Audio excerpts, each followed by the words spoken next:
Deus é a inteligência suprema, a causa primeira de todas as coisas. Deus está neste lugar, está com você. Ele é a razão pela qual nós vivemos. Deus é a nossa segurança. Deus nos ampara sempre. Deus é a nossa esperança. Deus é o nosso Pai, amoroso e bondoso. As revelações do Deus único, Pai de todas as criaturas, providência de todos os seres, chegaram até nós através de milhares de histórias reais, marcantes, intensas que estão lá na Bíblia, este livro sagrado.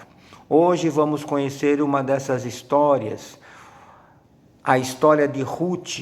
O livro de Ruth está entre o livro de Juízes e de Samuel, lá no Antigo Testamento. É uma das mais traumáticas histórias da Bíblia. Vamos lá então. 1000 anos antes da vinda de Jesus, lá na cidade de Belém. Era uma época muito turbulenta, instável, guerra, invasões. Os inimigos saqueavam Israel, destruíam tudo, levavam as mulheres, as colheitas, os animais, oprimiam o povo. Passava um tempo e toda essa barbárie violenta voltava novamente. Nesse ciclo de inseguranças, perdas e amargura, foram-se 300 anos. Por tudo isso, as pessoas que viviam lá naquela época passavam fome. Noemi, uma mulher e sua família viveram nesse tempo difícil. Noemi quer dizer ditosa, feliz, bem-aventurado, mas o seu nome não correspondia muito à vida que essa mulher teve, marcada por infortúnios, perdas, traumas e desalentos. Quero dizer aqui que os dramas da vida existem sim, e ninguém está blindado. Todos estamos sujeitos a essas circunstâncias, e talvez muitos que agora estão ouvindo essa nossa reflexão já viveram ou estão vivendo traumas difíceis, que chegam, não pedem licença, invadem nossas vidas sem sequer mandar um aviso. Noemi, que era de uma família rica, mas mesmo assim viveu o drama da fome, que alcançou a todos lá na cidade de Belém. Não havia segurança alimentar em Belém, e Belém quer dizer a cidade do pão. Na cidade do pão não tem pão. As prateleiras, os fornos estão vazios. A fome castiga. A fome é a pior de todas as torturas. Então Noemi, seu marido e seus 2 filhos são obrigados, constrangidos, a deixarem tudo para trás. As propriedades, os familiares, o seu povo, sua origem, suas raízes, deixarem tudo. Tudo ficou para trás. Quero fazer uma reflexão. Quem já não viveu ou passou por situações mais ou menos assim? A crise chegou, sitiou, cercou você, te apertou, de repente tudo ficou complicado, difícil, não tenho mais o que fazer, a gente fica imobilizado, não há saída. Então, aquela família agora, eles são retirantes. Descem as montanhas de Israel, atravessam o Mar Morto e entram em terras estrangeiras, muito estranhas, diferentes. É a região de Moabe, um povo muito estranho, outros costumes, outros deuses, outra religião. Então esse foi o primeiro trauma de Noemi, deixar tudo para trás e prosseguir no escuro, no desconhecido com a sua família, sozinhos, com medo e muito medo. Foram buscar segurança naquele lugar, mas encontraram outros problemas ainda maiores. Logo seu marido adoeceu e morreu. Agora ela é viúva, com 2 filhos. E ser viúva naquela época, naquele contexto, é muito difícil. As mulheres não podiam fazer nada, nem sequer saírem de casa. Esse foi o segundo trauma de Noemi. De um jeito ou de outro, seus filhos vão crescendo e acabam um dia se casando com mulheres moabitas, deixando os sonhos de Ruth, deixando os sonhos de Noemi, um dia conseguir voltar para a sua cidade de Belém, ainda mais distante. Mas depois de 10 anos, seus filhos também adoecem e morrem. Que situação dramática!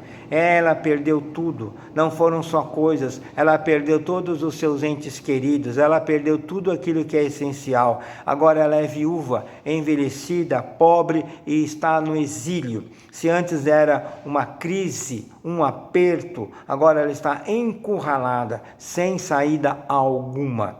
Esse é o terceiro trauma de Noemi. Noemi só tem um pensamento agora: conseguir voltar para seu povo, para Belém, as suas origens. Então, lá no livro de Ruth, no capítulo 1, vamos encontrar o seguinte diálogo entre Noemi e as suas duas noras, que se chamam Orfa e Ruth. Apareceu a Ruth aqui.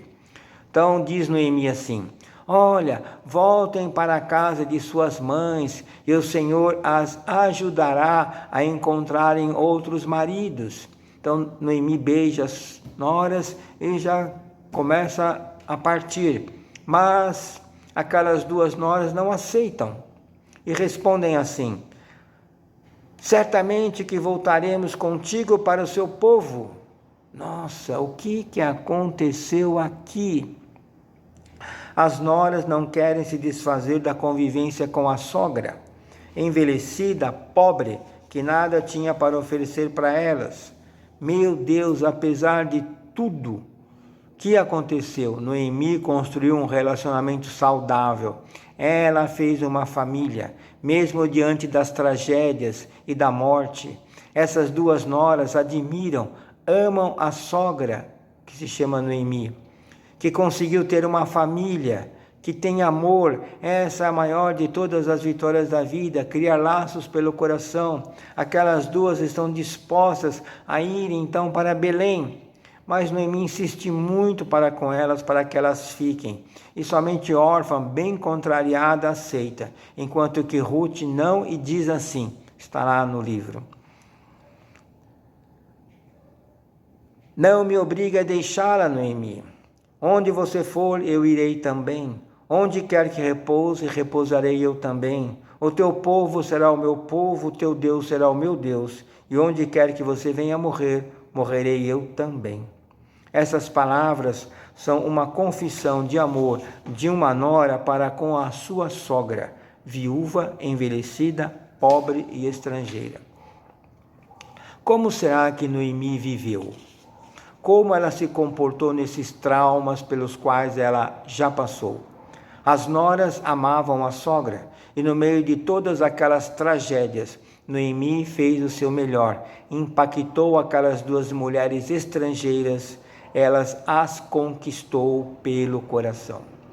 Então eu quero fazer uma pausa aqui na história, vamos voltar depois, fazer algumas reflexões. A primeira é essa: devemos apenas confiar, nos acalmar, fazer sempre o nosso melhor, o que é certo, o que é direito, porque Deus é poderoso. De repente, do nada, Deus muda situações difíceis da sua vida em bênçãos para você e as suas futuras gerações. Nós não conseguimos enxergar no escuro, não sabemos o que está reservado para nós lá na frente, no final da história. Deus tudo sabe, Ele sempre trabalha a favor de nós.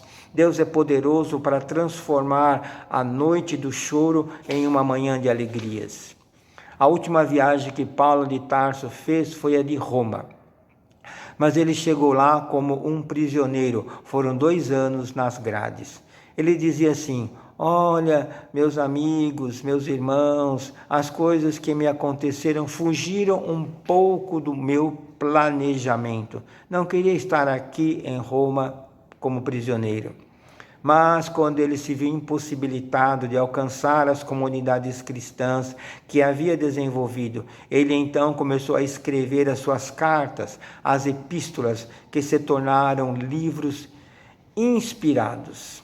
Até aquele momento não havia nada escrito sobre Jesus, só alguns fragmentos daquilo que hoje nós conhecemos como o Evangelho de Mateus. Paulo, na prisão, inspirou seus colegas de apostolado a escreverem. Então, Marcos, Lucas e João escreveram inspirados pelo exemplo de Paulo. E esses livros, o Evangelho, é o maior tesouro que a humanidade possui. Aqueles anos na prisão de Paulo foram abençoados. Foi sim a mão de Deus. Aliás, de Deus devemos sempre esperar o melhor. Se hoje tudo parece estar difícil, complicado, amanhã tudo estará bem, muito bem, e você mesmo dirá: nossa, o que eu passei ontem é um nada em comparação ao que Deus reservou para mim hoje. Talvez agora você não consiga perceber, ver nenhuma saída, seja lá no seu casamento, seja lá com a sua família, filhos ou com seus pais. Talvez você não consiga ver uma saída porque perdeu entes queridos, ou então por uma doença grave que está em você ou em alguém que você ama. Ou talvez você não vê saída pelos seus problemas materiais, suas dívidas, porque seus caminhos estão fechados. Bom, olhe para a sua vida na perspectiva da soberania de Deus. Deus está na direção da sua vida. Vamos lembrar também daquele paralítico no tanque de Betsaída, esperando por uma cura há 38 anos.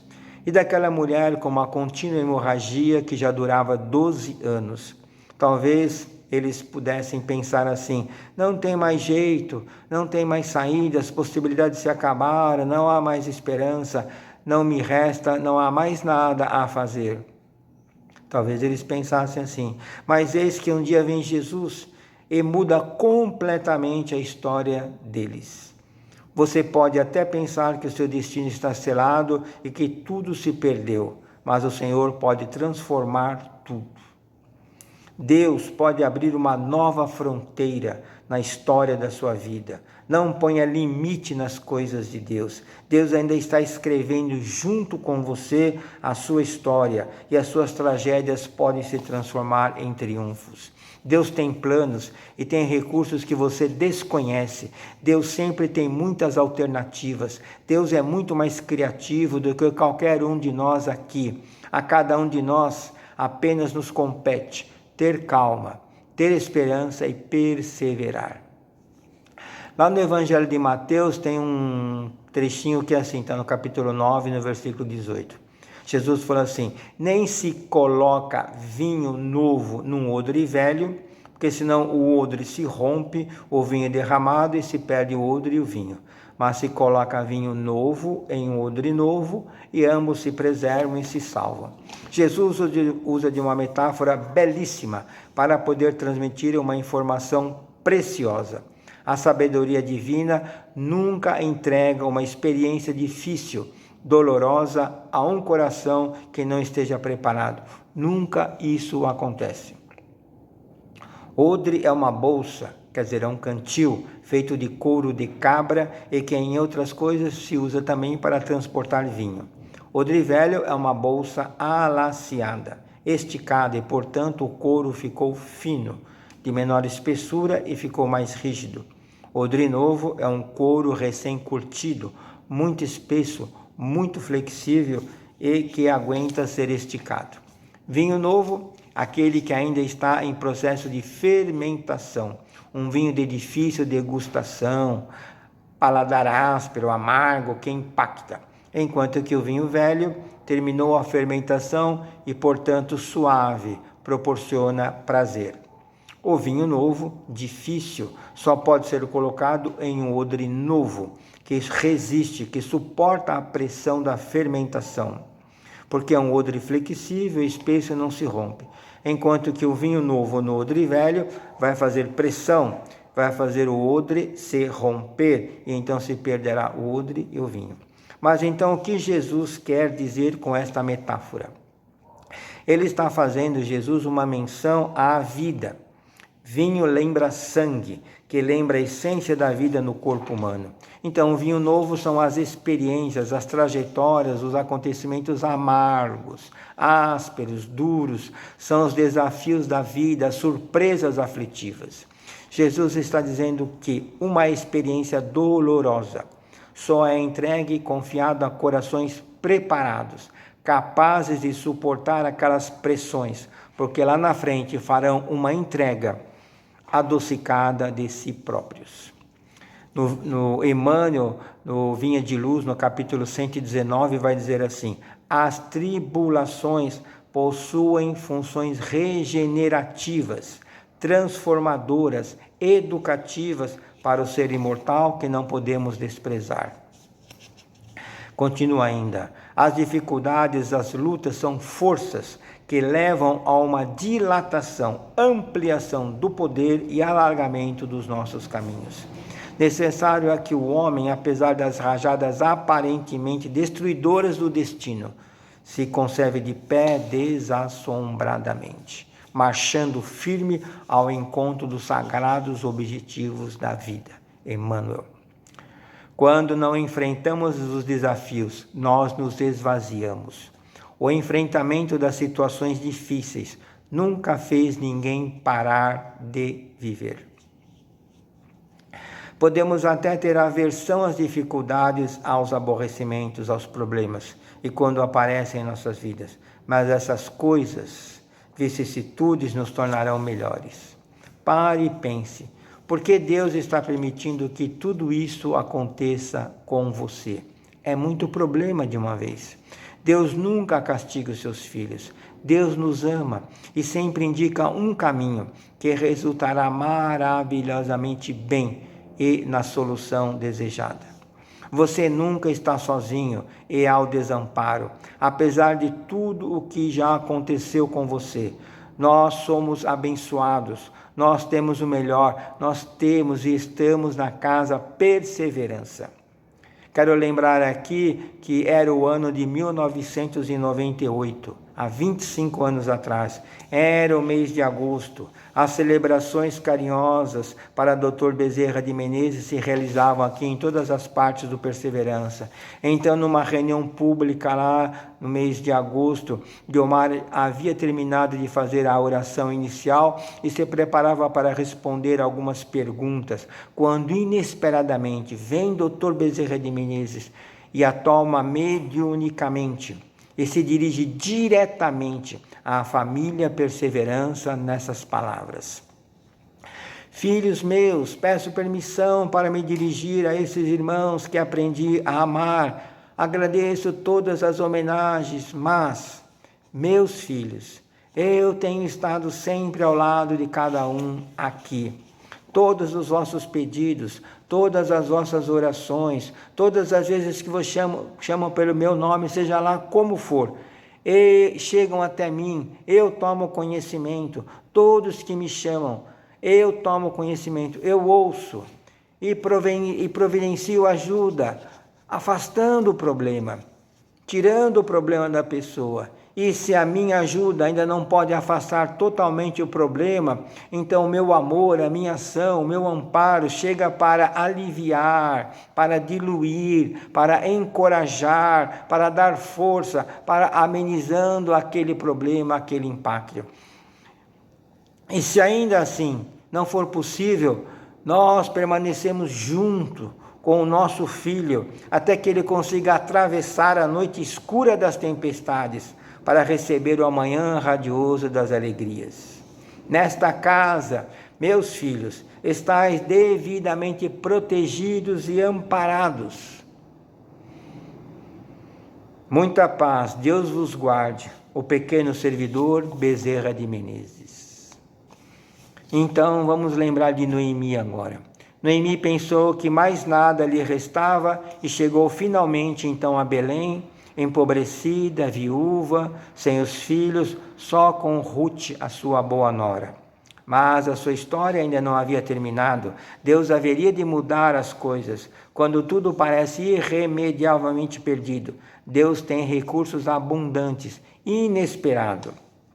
Então, logo que Noemi e Ruth chegaram em Belém, chegou também um familiar de Noemi, o Boaz, um ricaço, boa gente, que se apaixonou por Ruth quando a viu, casou com ela. Meu Deus, que virada! E logo nasceu o primeiro filho, um menino que se chamava Obésia. Agora lá em Belém, as pessoas falam de Noemi: ei, essa sua nora, Ruth, é boa mesmo, ela é melhor do que 7 filhos. É muita sorte, é uma bênção, e esse seu neto vai ser chamado de seu filho. E tem mais ainda.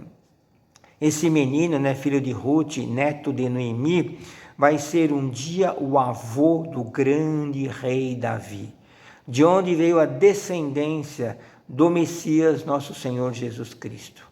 Ruth e Noemi vão fazer parte da genealogia de Jesus. De repente, você pensa que não tem mais saídas, que tudo está escuro, perdido, as portas todas se fecharam e não tem mais jeito. Deus simplesmente vai lá na sua vida e abre uma porta enorme, inesperada, inimaginável, que só vai lhe trazer alegrias, honra e bênçãos para você e todos os seus entes queridos. Então, não jogue a toalha nunca. Faça sempre o seu melhor, não desista, não desanime. Deus é poderoso para transformar as suas tragédias em triunfo.